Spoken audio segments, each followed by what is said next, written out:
आपकी अदालत मध्ये जॉर्ज फर्नांडिस यांच्यावर आरोप आहे की यांनी तत्वांसोबत तडजोड केली. जॉर्ज साहेब, लोक म्हणतात की जेव्हा माणसाला खुर्चीची लालसा असते तेव्हा मोठमोठी तत्व मग कॉम्प्रोमाइज होत असतात. 30 वर्षांपर्यंत तुम्ही न्यूक्लिअर पॉलिसीचा विरोध केला. तुम्ही म्हणालात की आपण न्यूक्लिअर बॉम्ब बनवला नाही पाहिजे.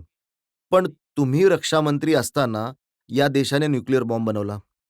मी आज सुद्धा न्यूक्लिअर बॉम्बच्या विरोधात आहे आणि कायमच राहील. आणि आता जेव्हा मी सरकारमध्ये नाही आहे, तर अभियान सुद्धा चालवेन. पण मी सरकारमध्ये राहिलात मी तर तुम्ही तडजोड कराल या नाही, गोष्टीची. सरकार तर एक एक व्यक्ती नाहीये ना. सरकार तर एक सामूहिक आहे. आणि सरकारमध्ये जेव्हा तुम्ही असता, तेव्हा तुम्ही संपूर्ण देशाची काय स्थिती आहे, परिस्थिती आहे, ते बघून निर्णय घेत असता ना. मी अणुबॉम्बचा केवळ विरोधीच नव्हतो, तर त्याच्या विरोधात मोठं अभियान चालवणारा व्यक्ती होतो. तुम्ही जेव्हा इंदिरा गांधींनी पोखरणमध्ये केलं तेव्हा त्याचा विरोध केला. सक्त विरोध केला होता. जेव्हा अटल बिहारी वाजपेयींनी केलं तेव्हा नाही, त्याचं त्याच्यामध्ये समर्थन मी केलं. सामील होतो. मी सांगतो का ते. जेव्हा रक्षा मंत्रालयामध्ये मी पोहोचलो आणि देशाच्या सुरक्षेचं काय स्थिती आहे, हे सगळ्या गोष्टींची जेव्हा मला त्याची माहिती माझ्याजवळ आली, तेव्हा मी तर त्याच्याबरोबर चालणाऱ्यामधला एक होतो. परंतु त्याच्या आधी एक घटना घडली होती. ती होती की की सीटीबीटीला घेऊन अमेरिका आपल्यावर दबाव टाकत होती. अमेरिकाचं हे म्हणणं होतं की बॉम्ब तर त्यांच्याकडेच राहील आणि कोणाच्या हातात जाणार नाही. तर अमेरिका एका अधिपत्याच्या दिशेने जात होता. संसदेत हे प्रकरण चर्चेसाठी आलं, तेव्हा मला खूप, खूप त्रास झाला होता.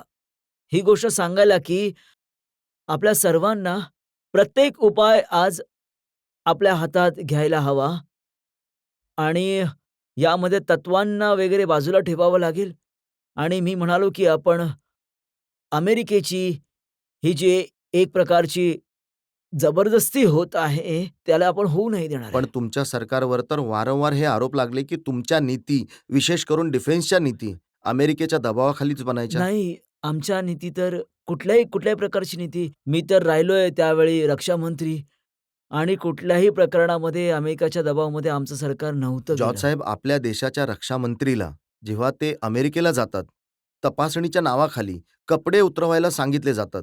यापेक्षा लज्जास्पद गोष्ट देशासाठी काय असू तर शकते? रूसचे जे विदेश मंत्री जेव्हा अमेरिकेला गेले होते, तेव्हा त्यांची अवस्था सुद्धा तीच झाली होती. रूसचा स्वाभिमान नसेल, पण आपल्या देशाचा तर नाही. स्वाभिमान आहे ना. यामध्ये माझं काही नाही.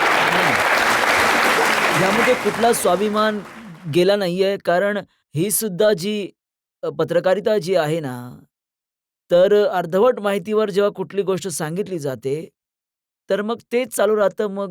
मग ही गोष्ट खरी मग नाहीये का की मी जेव्हा सांगतो तुम्ही तुम्हाला काय झालं ते. मला घेऊन जाण्यासाठी आमच्याबरोबर आमचे अँबॅसेडर होते. अँबॅसेडरच्या व्यतिरिक्त तिथली 1-2 माणसं होती. आता आम्ही तिकडे काय उतरत किंवा जात नव्हतो. आम्ही तिथून बाहेर येत होतो. तर बाहेर यायच्या वेळी त्या 2 लोकांनी 2 पोलिसांची लोकं म्हणाले, की "तुम्हाला थांबायला हवं इथे." तर मग आम्ही तिथे थांबलो. आपले अँबॅसेडर ओरडत राहिले, की आमचे रक्षामंत्री आहेत. पण त्यांच्या कानात ती गोष्ट घुसलीच नाही. तर मग ते आपलं स्वतःचंच चालवत राहिले. तर मग बाकीचे म्हणाले, की "तुम्हाला कोर्ट काढला पाहिजे." तर आम्ही कोर्ट काढला. ते म्हणाले, की "तुम्हाला तुमचे बूट बूट काढायला हवे." तर मी माझे बूटही काढले. पायामध्ये घालतो तर तसे निघून जातात. तर ते सुद्धा मी काढून टाकले. तर अशी तर अशी काही कोणती गोष्ट नाही, की ज्या लोकांनी मला जाताना किंवा माझ्यावर असा काही दुर्व्यवहार केला तर नीट उत्तर दिलं असतं फक्त त्यांना. यामुळे की ते सुपर पॉवर आहेत. फक्त एवढ्यासाठी तुम्ही गप्प बसलात. नाही, ते सुपर पॉवर वगैरेची गोष्ट नाहीये. देशांमध्ये जे संबंध असतात, तर त्या नात्यांचे अनेक पैलू असतात. तर एका एका व्यक्तीबरोबर कोणताही दुर्व्यवहार केला म्हणून संपूर्ण देशाचं हे काम चालू आहे, ते पुढे जात आहे, तर ते डोक्यात टाळणं योग्य पण नाहीये. तुम्ही तर कुठे तक्रार सुद्धा केली नाही याची. नाही, तक्रार करण्याची काही गरजच नव्हती. कारण की अँबॅसेडर तिथेच होते. अँबॅसेडरने आपला रिपोर्ट इथे पाठवला, तर आणि कोणाकडे तक्रार करू जॉर्ज साहेब, शकतो जर मी? स्टॉप एल्बर्ट यांनी त्यांच्या पुस्तकात लिहिलं नसतं, आम्हाला समजलंच नसतं की तुमचा अपमान कसा झाला होता. नाही, मी तर सांगितलं असतं.